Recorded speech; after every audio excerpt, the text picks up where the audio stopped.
Hello, YouTube. Luigi here. It's almost 1 in the morning on Sunday morning, the Sunday after Thanksgiving, and it's just occurred to me that I wanted to share some Thanksgiving thoughts with you, even though it's late. It's still Thanksgiving weekend, I suppose. And I will try to stay as upbeat and apolitical as I can. I don't want to get political or preachy. I just want to share some nice thoughts about Thanksgiving.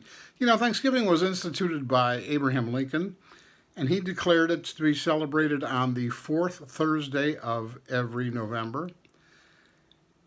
And later, I can't remember when, it was moved to the third Thursday because the retailers wanted a longer shopping season before Christmas. Now, that makes perfect sense, doesn't it? But it's nothing new. Every culture has, in the fall, a holiday or a feast day where they give thanks to their tribal deity or national deity or universal cosmic deity for a good harvest, the bounty of a good growing season.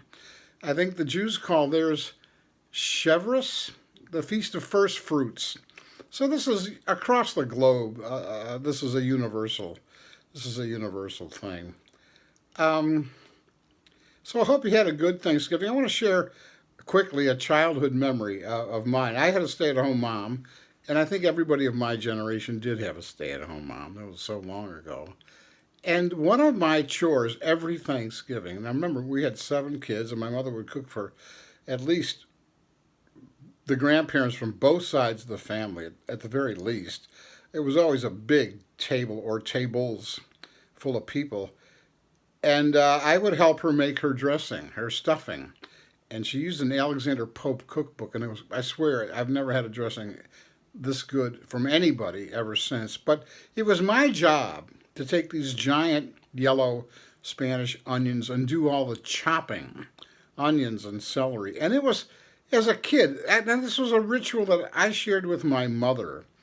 All sons have chores and projects that they share with their fathers, but this is something unique to my mother and me, and I loved it. I looked forward to it. I got to work with a big kitchen knife as a little boy on the chopping board and chop away. I did mountains of onions and celery, and it was one of those fond memories of my mother in my childhood.